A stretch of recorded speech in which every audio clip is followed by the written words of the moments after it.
everyone, welcome to another episode of YorkTales, a student-led podcast. I'm your host Lisa Raskandari. I'm your host Gita Gautam. In today's episode, we have a very special guest. He's an international student from India, currently studying MSc International Project Management with placement here in York St. John University. So he was a former AI ML data operation analyst in Apple back in her home country, India. Additionally, she also started her international career as an intern in NHS England. Currently, she's working as a senior project coordinator in the same company. Let's welcome Miss Sindhuja. Let's start the podcast. Good to see you here. Thank you, Gita. Welcome to our podcast. I'm so glad to know that you guys were classmates. I know we were, and we're meeting after so long. It's been over like a year maybe we met, and we used to have so much fun in the class, honestly. Yeah, I can actually see that, the behind the scene conversation is so And much I fun. love her energy. Me too. And she's involved in so many extracurriculars, and that reminds me of my time when I was in my college and doing all that, but now I do not get time for all that, but I'm always encouraging her. It's really good to see you again. Likewise, honey. I'm so glad you're here. So since you talked about like you guys, both of you are so engaged into extracurricular activities, is that the thing that gets differentiates an international student to get exposure a bit better in this market? Absolutely. I believe that any extracurricular activity you take up while you're in your master's or studying graduate abroad, that will shape you as a person, because you would be exploring opportunities beyond your everyday schedule. Like, it's not just about going to the school and attending the classes. It's also about shaping yourself. And also learning. Every day is a learning when you get out and meet new people, especially the culture is so drastic, I believe, from where we come from. And to adapt into the new culture, it adds so much advantage. Yeah. It's really important to have building connection and networking. Yeah. So both of you came here into a project management course along with placement program, right? Right. So does that placement thing makes a difference? I believe it does absolutely make a difference.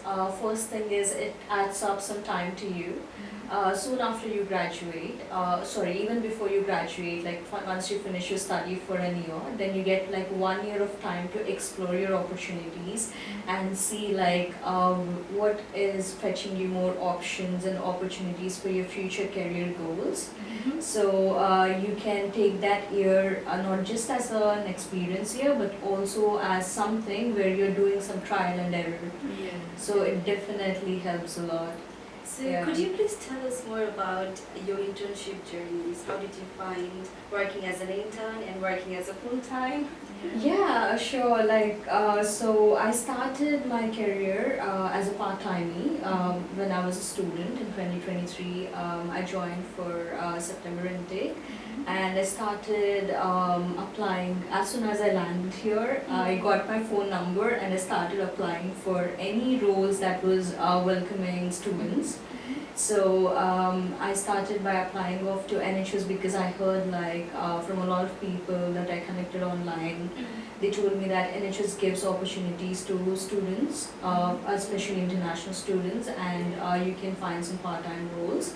So I started applying, and to my luck, I got placed with a small healthcare center in December 2023, and I went there for a role for receptionist.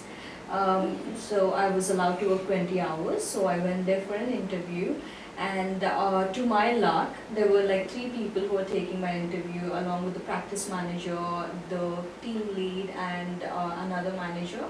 So they thought that I should be given a better role, and then they gave me a role as a coordinator.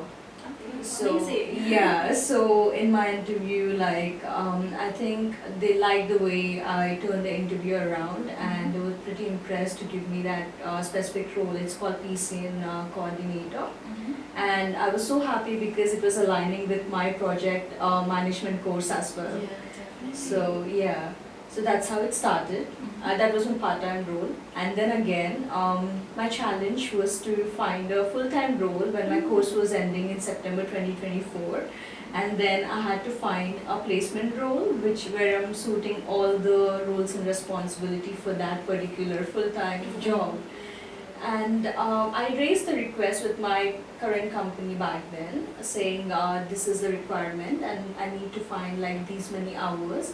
But then again, they did not have those many hours for me to do. So that was a real challenge because they kept me waiting until July end, and I just had 1 month to get a full-time placement to show it to my placement year. So that was a very tricky situation for me. Exactly, because you know the placement year is come up with some of the criteria we have to meet, like an hours.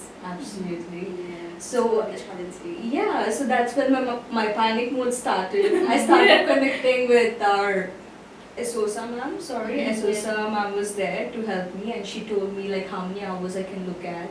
And she thoroughly encouraged me, saying it's all right, you still got some time. And they are sometimes if you explain it to our seniors, they will understand you, and also they'll try to give you some leverage of time. So I had a little hope that with the leverage they were giving me, about at least some 20-30 days extra, she said I can take and get the offer letter, and then she can enroll me into the placement year. That actually gave me a really good hope to keep looking and not to give up my hope. So I continuously, my only agenda entire time in 24 hours, 8 hours was only sitting and applying for jobs, full-time jobs. So I did my work. It didn't come easy, honestly, because I had sleepless nights as well, where I was only thinking to crack a full-time job somewhere. And my 80% was focus was on NHS roles because I was already in the system. But then again, I was also trying out of my box to try my luck. So that happened, and luckily I got 4 offers. Wow. Yeah, yeah, I got 4 offers luckily, and then one. So I chose the one which was close to my home. And that was like, I went for the interview, and there were like again 2 panelists interviewing me, and it was a similar type of role, project coordinator. It's called care coordinator projects, and they offered me like 37.5 hours, and they were like, this is the role and all the stuff. So I went for the interview, and they were like, okay, we like you so much. And that's when in the interview I set my expectations right. I was like, I'm starting so by then I just had 2 weeks. Okay. That's it, 2 weeks. I had to show my placement here. I put my expectations straight to them, saying, I just have 2 weeks, are you able to give me an offer letter? And they said they had to think about it. And very next day, I get a call from them saying you have been selected, and we are ready to give you an offer letter within like 2 weeks. And when can you join? So I immediately resigned from my current position as a part-timey, and then I joined full-time with the current organization. Since you were talking about you tried your best to apply, right? So what are the job portals that you use to apply your jobs? So when I was trying with NHS, there are 2 particular sites that I rely on mostly. One is NHS Jobs, and the other is Track Jobs. Yeah, both of them you can look up. There is a lot of filtering criteria as well if you're looking for jobs like within London or outside London. And if you're anything like you're looking at, they give you good filters, and it's not just wherein you upload your resume and it's done. It's not like that. You have to like give every criteria. It's a very thorough application that you are making on these both sites. Apart from this, you can use Indeed and LinkedIn. Okay. Yeah. If you're not looking for NHS jobs, then you can definitely rely on LinkedIn and Indeed. Those are the best, I feel. Since many students say like it's my dream job to work as an NHS. I understand, wherever I go right now, people only ask about how can I join NHS, because that gives you a sense of security, I believe, when you're in the system with the government. It actually gives you benefits, I would say, and also when we come as an international student, we're always thinking about stability and places where we get like sponsorship, right? So that's our ultimate agenda. So I believe this is one spectrum where you have some extra leverage to secure yourself. I think a lot of our audience would want to know, how did you crack that interview? You know, so the interview process is like really intimidating. I find interviews really intimidating. We can imagine. So Yeah, totally. how did you, you know, Mhm. crack it? Like, how did you prepare yourself? What are the set of questions that you prepare for? Would you like to give some suggestion to our audience? Yeah, sure. So let me give you a little background of where I'm coming from. Even before I came to the UK, I was having some experience from back home. I worked with companies like Google and Apple. I worked for a project for a Google project. And then I work with Apple as an AI/ML data operations analyst. Yeah. So like I think that gave me an edge to give interviews here as well. But then again, that's not the sole part of it. Coming to the interviews, what I find is everyone has their own stress and own anxiety before you face anybody who's giving you a job, because that's gonna decide your future. So obviously, we all have that. But then again, what makes you confident, I feel, is how much you are well versed with what you're getting into. Like if you're applying for you could be applying for any kind of role like digital marketing or IT support or anything. But doing your homework is very important. Even let's say your interview is scheduled within a week or 10 days. So your whole aim should be to make points, make notes every day. So your brain already is running towards that interview. So as and when you get a thought, I used to make sure that I'm making a notepad and putting everything in that. So that on the very last but one day or last day, you can just scroll through it and you will have some idea as to what you're getting into. Yeah, and that builds a little confidence. And also the second thing is I'm so much into yoga. So I'm like, whenever I get some jitters before the interview, I just sit back for 5 minutes by myself and just do some breathing exercises, and it does help. Trust me, it does help. Just 5 minutes. Take some deep breaths and believe in yourself. Confidence is very important. And when interviewers are interviewing you, they're not just looking at your resume.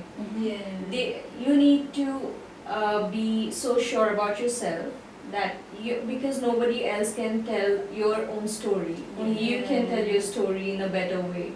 So you have to present yourself with all the skill set that you have.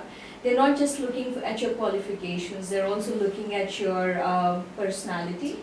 Gestures, everything. They're looking at everything. So you should already be prepared to fit into those shoes.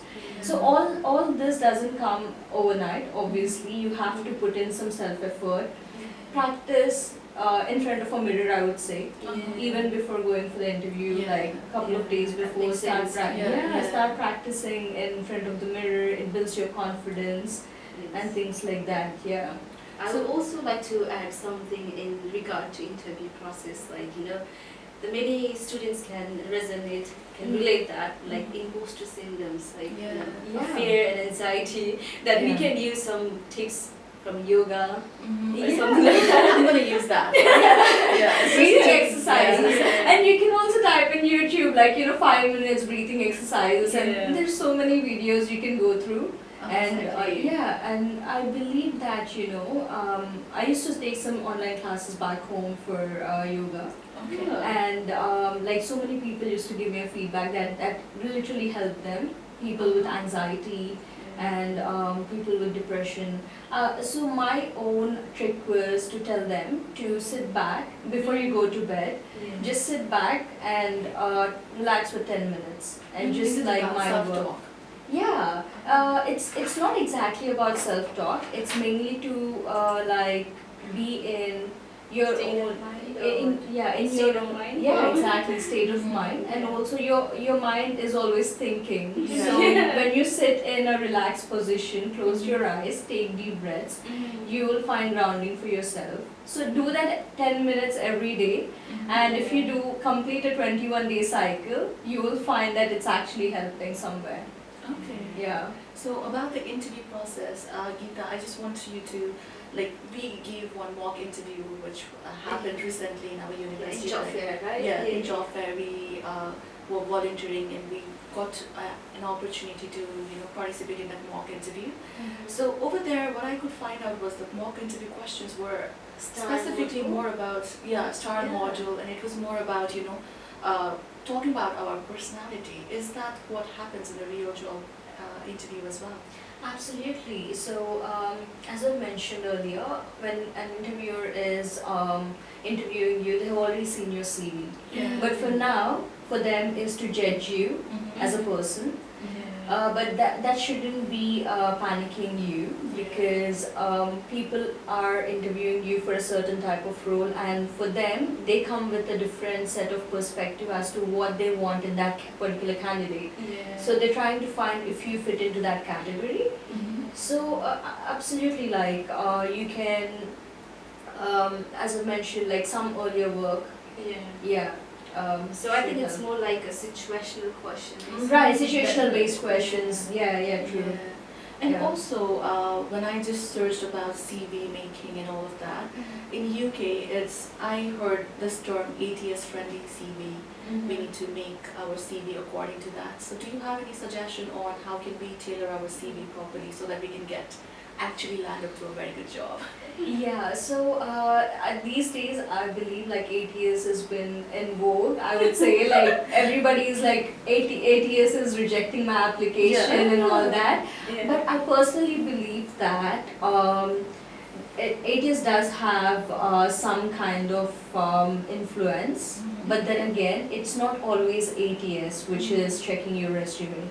There are situations where HRs would personally sit and they would check your resumes, and according to when I was looking for jobs and applying every night, like I came across certain videos which were really helpful online, and they are the HRs for like good companies, and they spoke about how it's not always about ATS, it's also about the HR sitting and going through your CV, like if you've heard about skimming and scanning, where they just take a glance. Every resume gets 10 seconds, like they take 10 seconds for every resume to check it and see if they are like aligning with the job. So what suggestions I would give is, when you're applying for any role, look at the roles and responsibilities thoroughly, and pick up some keywords like from that, and try to incorporate it in your own CV. You don't have to give a detailed picture of what you have done for a previous company, but try to align with each keywords that you find. That would highly help you. And then you can also do I personally believe that making your CV as crisp as possible, maximum keep it to 2 pages, not more than that. And then give a brief summary of who you are, and also it could be anything. Not everyone comes with experience. So even if you've done like some small volunteering work, you can also put that, because you never know what people are looking for. They can also like bank on the experiences that you have worked on. It could be volunteering, small internships, or anything like that. So I would say, like, if you want me to give you a format of how your CV should look like, when a person is taking a look at your CV, first goes to your own demographics, like your name, your email address, phone number, and then comes your second part is profile summary, wherein you just give a brief. If you already had an experience, just put the title. And try to also match the title with the job that you're applying for, if possible. No, it's not possible every time. But then again, give like 2 lines or 3 lines of what you are, what experience you're coming with, and then give your skills, and then straight up give your experiences. So skills comes first before the experiences? There is no exact format. It all depends on you, like what you wanted. But this is what I follow. Showcasing your skills.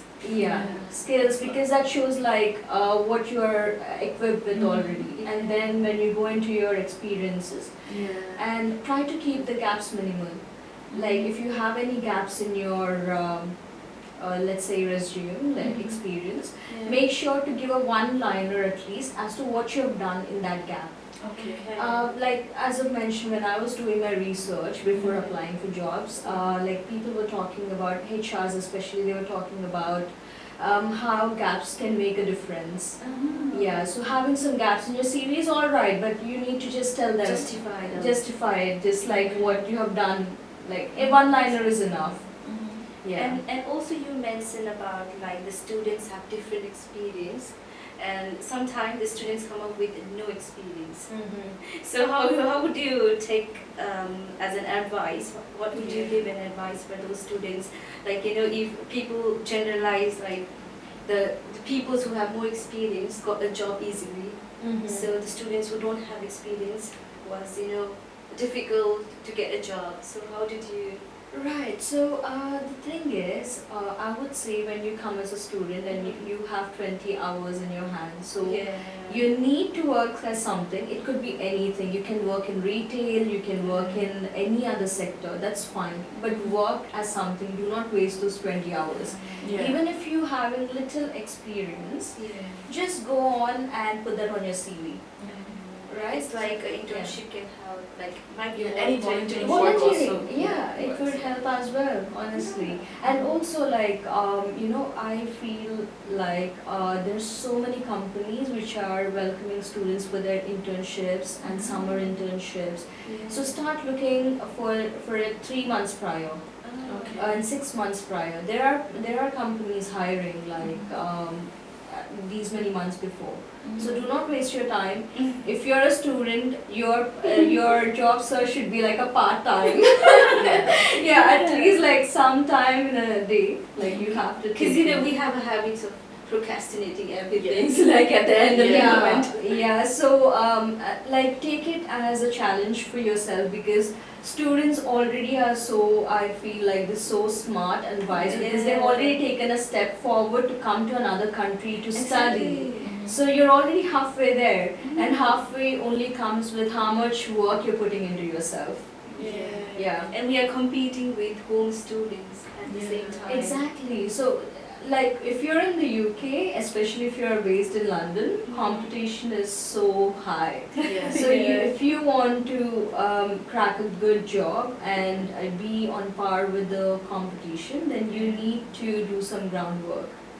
Yeah. And also talking about the work culture over here, a lot of students fear about the work culture, like it's completely different than our home country.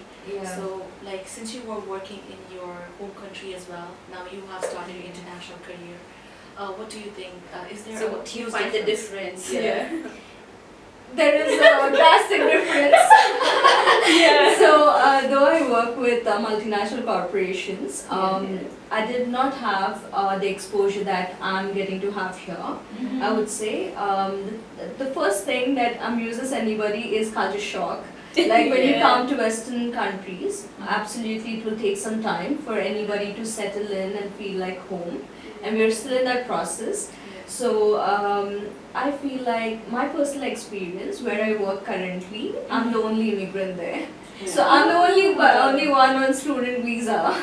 Okay. Yeah, so I feel really honored that they actually gave me a chance, being a student, to be a part of their organization in the first place, and then the culture is very welcoming. Yeah. Thank you. So they welcome me, and what drastic changes I found is here they're very big on discipline.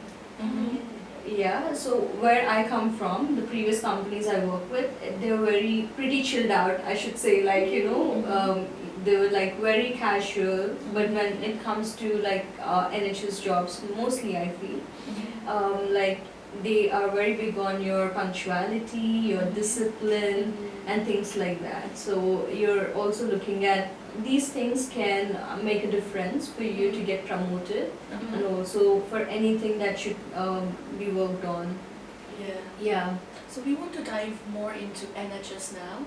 So as well the appointment system, it's so hard to get appointment as an international student. I'm talking on behalf of my experience that I've faced. So I want to know, how can we take appointments in NHS? Yeah, absolutely. Not just you, Lisa. I feel like the entire UK is facing that problem where you do not get appointments when you're actually in need of it. But thankfully, I'm working on this project called 111 Same Day Access Service, which is tied up with Tower Hamlets Borough. We started as a pilot project. My organization literally put immense faith on me, and then they invested some amount to like get this project on board.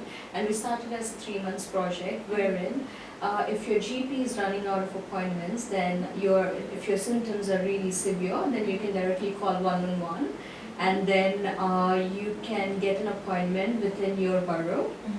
So not all the boroughs have incorporated it yet, but there are some boroughs which are already practicing it, and it's actually working really well. That our 3 months pilot is now converted into 1 year contract. So it's absolutely going well. And all the students, I say that you need to, when you come into the country, you will have to, first thing you need to do is to go and enroll with a GP. Not everybody does it, because I'm saying this because you don't do it until you're sick. But then again, it's very important. You never know when your sickness is going to come. And when you're adapting into the new environment, you can expect anything to happen. And you're also paying a hefty amount.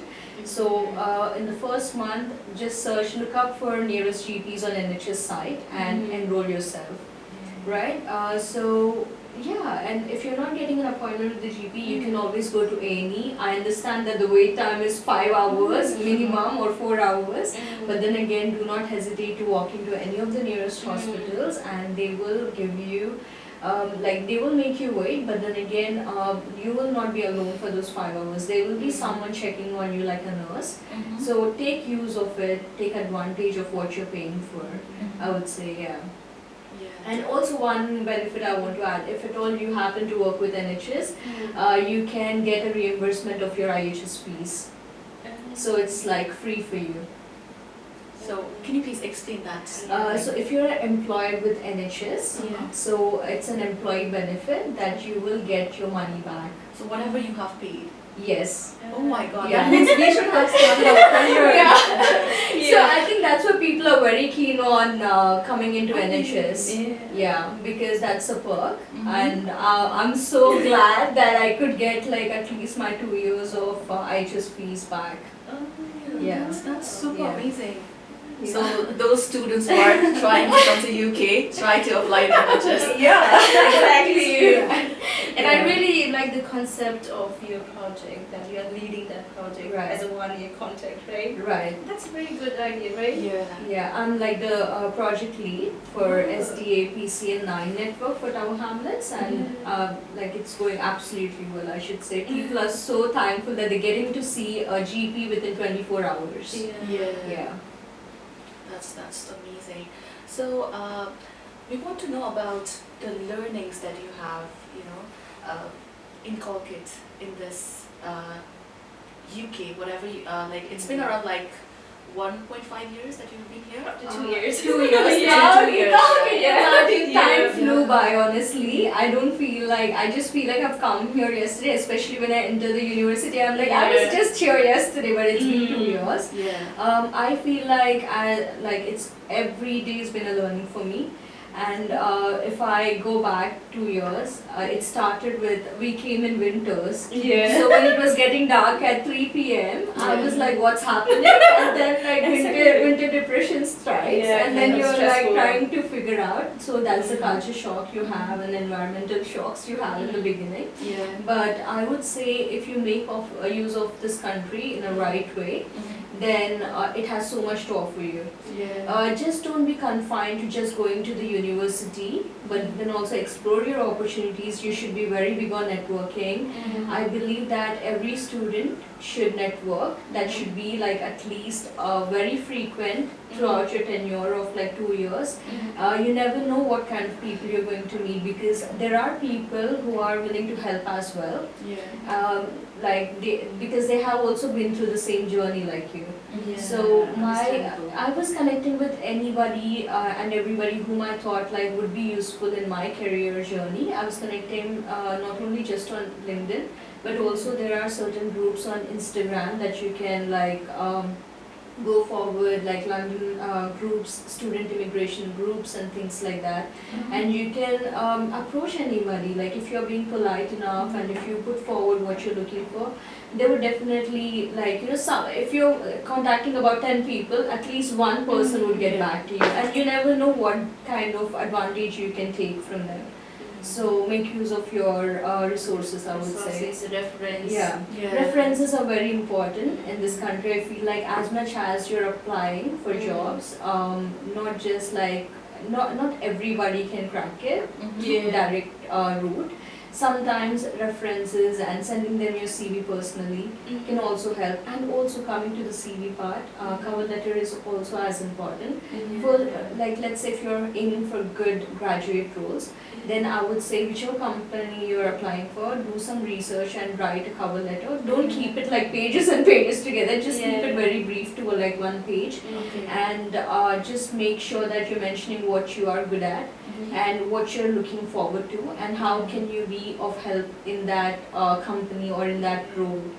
Because it's like a cover letter is a long process, like you have to give it time and effort. So we try to skip it, right? Skip it, but sometimes there are people who are actually sitting and reading your cover letter. Not 100%, but you never know. So it's all about trial and error for you. So yeah, definitely you need to put some effort. Since you talked about like tailoring our CV, it needs to be like, since you said that it's going to be like, it needs to be 2 pages, and you just briefly explained about how a CV needs to be like. So could you please add some insight on about cover letter as well, like? Yeah, cover letter, you don't have to include a lot of like, you know, details in it. It just, I feel like, keep it as crisp and clean as possible. Starting with whoever you're addressing it to, and then your details, and then again, just like first paragraph can be who you are and what you've done, and second paragraph can be your achievements, if at all you have any, and what you've studied and how your study is gonna like help the job role that you're applying for. And you can end with a short note at the end saying how you will be an asset to that particular company, or how can the company benefit out of your experience if they are hiring you.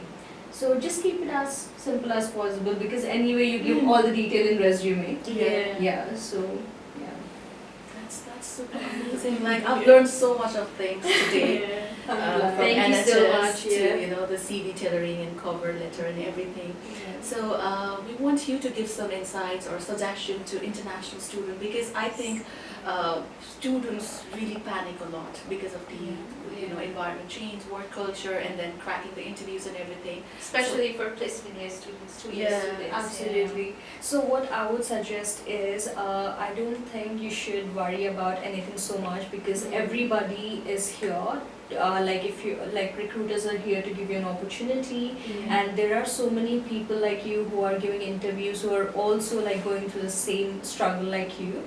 So there is no need to panic at all, because you never know what you will land up as in the job.